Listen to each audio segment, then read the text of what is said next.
Hello everyone and welcome to Azam Shah Weekly. In this video, we'll be looking at how to consume some JSON information which contains a latitude and longitude, and we're going to use that information to display it on our SwiftUI map. So I'll be looking at a restroom finder application, meaning it's going to show us some restrooms around the Apple Park area. So let's go ahead and get started. So here is the restroom API, and the link will be right there in your YouTube description also. Right here is the URL, refugerestrooms.org. And they do have a number of endpoints. You can search by date, you can search by location, you can search, I guess this is different parameters you can add over here, your search query and all that stuff. And you have just the common restrooms. So I'll be using this one, the location one, and the reason I'll be using location one is because you can actually pass in the lat and the long. So I'll hard code the lat and long for Apple Maps, or so sorry, not for Apple Maps, but for Apple Campus in Cupertino, and that is what we're going to use so that we know all the different restrooms near Apple Campus. All right, let's go ahead and get started. So the first thing I need to do is I need to make sure that I can get all those different restrooms. The API for this one is this one, the by location, and I already have hard-coded it. I mean, I'm working on a course for Udemy, and where I will show you in a little bit more detail, but for right now, we're just going to hard-code it. So if I go ahead and go to this URL, and these are the coordinates for Apple Campus. You can see it's all Cupertino. So these are all the restrooms, or at least the public restrooms near Apple Campus. Okay, so this is the URL that we'll be using. So where do we get started? Well, we need to implement a restroom client, meaning a service that's going to go and get the restrooms. So I'm going to go ahead and add a new file. Let's call it restroom client. This is kind of like our web service. So this is going to go and get all the data. I can call it restroom client. That's fine. And the restroom client will be a shared, meaning we're just going to create one instance of it. So we'll create it shared. This means that you should make sure that your initializer is private. So you're not really allowing anyone to create more instances of it. The restroom client will also have some errors that it can throw. So we'll go restroom client error, which will be of type error. And we will have a couple of different cases like invalid response. We can also have decoding error. This will be an error. Okay, there we go. And then we will have a single function, which we will call fetch rest rooms at a particular URL. Now, if you're building an application that has a lot of different places where you are making HTTP call, then it would be a much better idea to create more of a generic HTTP client rather than writing these functions for every single time you do these things, like fetch restroom by location, fetch restroom by search. Instead of doing all of that, you should probably be investing time into making it more generalized. Okay, but right now we only have one, so I'm just going to start with that. Async throws, so this can throw an exception, and restroom. So it's going to return an array of restrooms, which we don't really have. So let's go and create a restroom. Now, it really depends what kind of properties you really need in a restroom, but I will definitely get the ID and I will get the name. But apart from that, all the other things, they are kind of like if you want it, you can get it. If you don't, don't. All right. So let's go over here and create this particular struct that's going to be representing a restroom. It's decodable. You can make it codable, but since we are not really adding a restroom, we can just make it decodable. And also identifiable because we want to display it on the screen. ID will be ID, name will be like this. And we can actually also get latitude and longitude. Latitude, which will be double, and longitude, which will also be double. Great. Now let's go back to our fetch restrooms. We're going to use the URL session to get all the restrooms. So URL session dot shared dot data task, and we can perform all of this data task by using an async and await. So async, we're going to pass in the URL. We will wait for it, and we're going to get a response. So that response will be a tuple consisting of the data and the response itself. Next, we can check the response. If the response is not 200, then we can simply throw some sort of an exception that, well, we got invalid response. If, however, let's go ahead and see what's going on over here. I thought I created that, right? Oh, let's see the error restroom. Oh, restroom with R small, I think. There we go. Great. Next thing we need to do is we need to perform JSON decoder. So JSON decoder dot decode. And since we are getting an array of restrooms, so we're going to decode an array of restroom type and from the data, which we already received. Now, decoder is a throwable function. So we will return, or we'll use a try over here, and we can capture the decoding error in this case. So let's return it from here, and we can also wrap this with a do catch, and when we catch it, even then we can go ahead and throw a more appropriate error. So we can go ahead and throw like decoding error and passing the error itself. That's just one way of doing things. Okay, let's see what's going on over here. I think we have to make an instance of the decoder over here. So we'll go ahead and do that. So this is our restroom client. Pretty simple, nothing crazy going on. Obviously, if you are working with a restroom client or any kind of a client where you have multiple clients even, instead of creating these separate functions, it will be much better idea to create one generic kind of like HTTP client. And I'll link to one of the videos I did on the creating generic HTTP client, which works with JSON, by the way. Okay.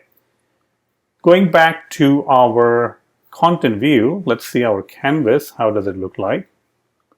Currently in our canvas, we don't really see anything. I mean, we just see like a label and stuff. So let's go ahead and import MapKit. One other thing to keep in mind is that I am using the Xcode version 15 beta 6, but I think all of these things that we're going to do, they will work even if you're using like Xcode 14. I'm not really covering anything new over here. Okay. But in my course for Udemy, I'll be covering a lot of new stuff, a lot of really cool things that are available in Xcode 15 and iOS 17. So let's go ahead and create a map. Creating a map is actually pretty simple. You can see that if I simply type in the map, it just works. You can see the map, which is pretty awesome. The next thing I want to do is I want to go ahead and make a request. But instead of passing in the URL, like a hard-coded URL, which we will be passing hard-coded URL, but instead of passing it from the content view, maybe it's a good idea to just create some sort of a constant file or enum. You can create an enum, nothing wrong with that. So I'm just going to go ahead and take a shortcut of creating the constants and putting the URL in the constants. So it's just a URL for the Apple campus. So in order to access all the restrooms, I'll say constants.urls.restrooms. But you can use enum. I mean, if you like enum, you can use enum. That's perfectly fine. Let's go back to our map view over here. Next, I'm going to go ahead and create this small function called load restrooms. Async. Okay. Now this load restrooms is just a helper function for the content view.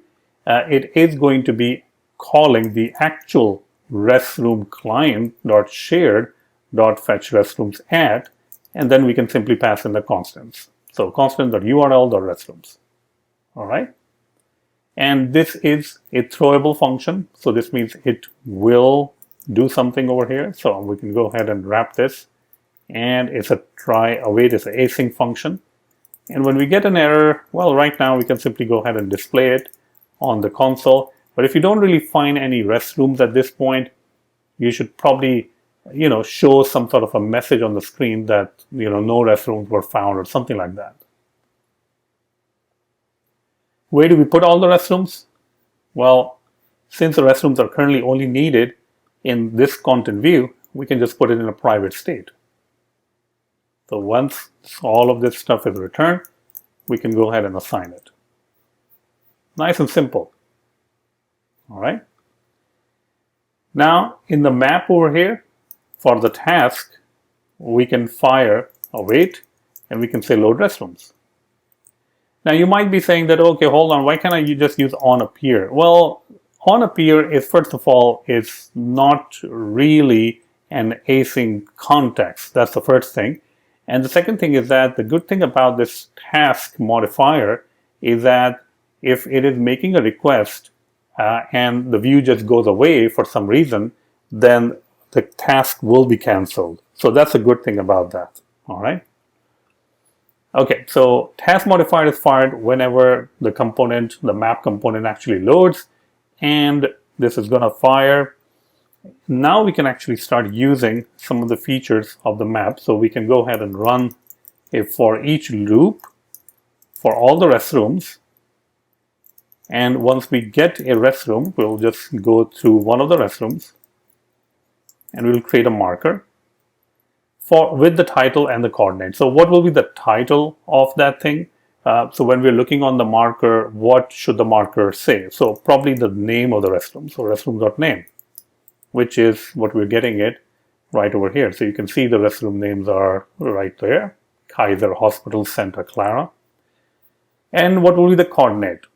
So this is something you have to figure out, that how can we get the coordinate. Now, one of the ways that you can do that is if you go to your actual file, meaning your restroom struct, you can create a computed property that is going to give you, the location, the CL location coordinate 2D. Now, it would be a good idea to move this into somewhere else. So I'm just going to go ahead and probably create another file. I'll call it restroom. There we go. And I'll go and copy this part. So if you want to expose the coordinate, you can do that. That is perfectly fine. So some people will do it over here.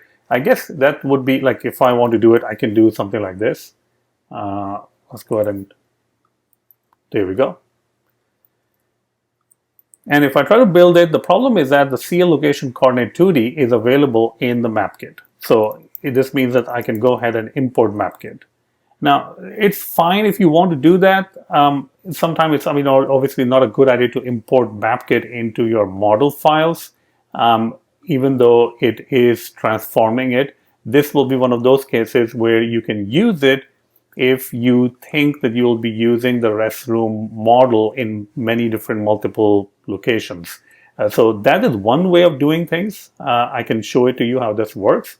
I just don't like reference to the map kit, but we need the map kit if we're adding a computed property that's going to return you the location, the CL location coordinate 2D.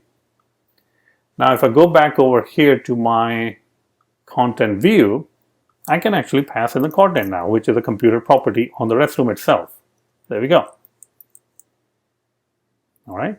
And now if I go ahead and run the application, I should be able to see, there we go, I can see all the different restrooms which are near Apple campus. You can, if you want, you can also kind of like zoom in a little bit. Let's see if you can zoom in. There we go. So they're pretty close by. AMC Cupertino, some sort of a kitchen, some sort of ice cream, Happy Lemon, and IL3 Apple building. So there's quite a bit of restrooms over there. Okay. Now going back to this, that whether you should do it or not, it really depends on your scenario. But sometimes some people would also use other different techniques. All right.